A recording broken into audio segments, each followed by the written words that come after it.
Hi, I'm Lloyd. And I'm Turco with the law firm of Hoskins, Turco, Lloyd, and Lloyd. Ian, well, our practice is heavily relied upon in the area of Social Security disability, and there's frequently asked questions that our clients have and other claimants that we've represented, and we'd like to share that with our audience right now. Here's a question that I'd like to ask you based upon your experience. The statistics, as far as from the time somebody applies to the different levels of appeal, what do the statistics show as far as the approval rating and acceptances and denials at the various levels of appeal? The statistics are pretty dismal. At the initial level, roughly, according to Social Security, about I would say 3/4 of the cases are denied.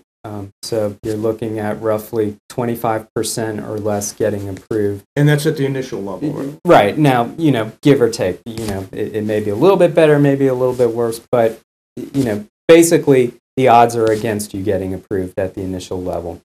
If you are denied, which it generally takes about 4 to 6 months to get that denial, then you advance to what's called the reconsideration level, where the statistics get even worse. I think they're reporting that they're denying somewhere around 84% of the cases right now, maybe even 86%. So again, just awful statistics. And it takes about 2 months to get that denial.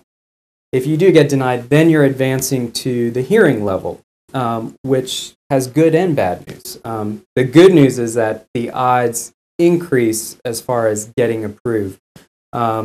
I would say probably somewhere around 60, upwards of 60% get approved at a hearing in front of an administrative law judge, with 20-something% getting denied, and then the rest, being dismissed or whatever. But Lou, I'll let you talk about the bad news about waiting for a hearing. Waiting for a hearing. But before I get into the waiting time period, let me just say, though, and we've been doing this for a long time. I've been handling disability cases for approximately 20 years. And, Ian, when you talked about the initial level and the reconsideration level and the request for hearing levels, I will say, based on my experience, the good news is Social Security, they are approving more cases at the initial and reconsideration levels of appeal than they were approving, let's say, 20 years ago. Mm-hmm. So to the credit of the Social Security Administration, they have made changes, and they are paying more cases at the initial and the reconsideration levels of appeal, although the numbers are small, like you did indicate, and the numbers for approving the cases improve dramatically once you're at the hearing level.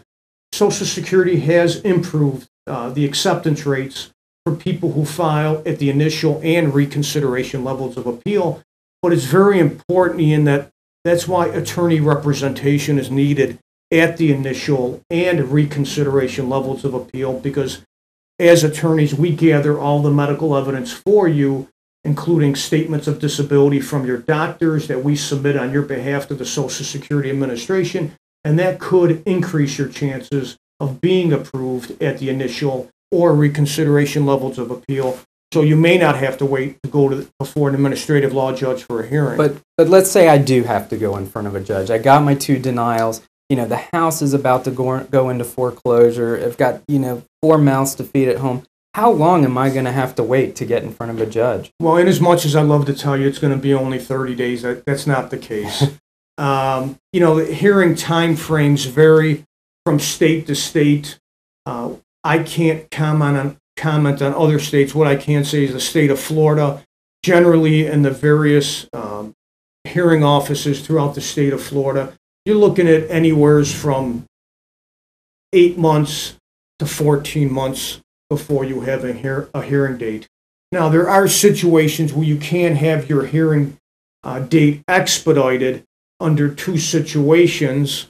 Number one, and again, these are rare situations where the judge's office is going to push your case ahead of somebody else's. Do you want to tell our audience what those 2 situations are? And again, these are rare situations, but they're situations where the hearing office will grant you what they call an expedited hearing. And it is done on a case-by-case basis. So, just take that caveat. But one of the ones that we see a lot in our area is if the person does have a foreclosure notice or an eviction notice that is current, Social Security may get them in there quicker for a hearing. The other one is if the person is homeless. And by homeless, I mean literally living on the streets in a cardboard box or under a bridge. It doesn't mean I'm homeless, but I'm living on my buddy's couch or at my aunt's, spare bedroom. It has to be a truly homeless situation, and an affidavit has to be filed to that degree.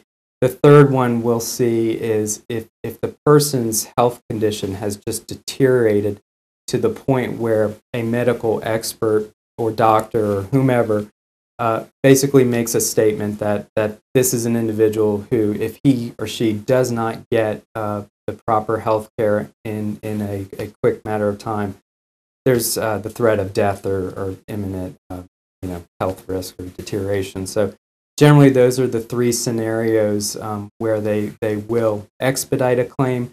But just saying, "Oh, I'm broke" or "I'm poor," I'm out of work. Unfortunately, it's not going to work because everyone else in line waiting for a hearing is pretty much in the same situation. And unfortunately, Social Security does have to take them on a first-come, first-served basis. I can tell you in our area, I believe there's somewhere around 9,000 pending cases that have to go in front of a judge. And these judges, I guess bless them, because there's maybe 12, 13, 14 judges we have to deal with. And when you have 9,000 cases sitting on these judges' desks, that kind of explains, why. And to the credit of the Social Security Administration, again, as I indicated before, I will give credit to the hearing office and the judges, because when you compare how long people used to wait for hearing dates when I first started doing disability law, let's say between 15 to 20 years ago, there were some individuals that almost had to wait 2 years to get a hearing date. So the hearing office has improved the time period for hearing dates dramatically. They are working hard to get the hearing date scheduled as soon as possible. But generally speaking, you're looking anywhere from 8 to 14 months to get a hearing date, unless it qualifies within one of those exceptions that you've indicated.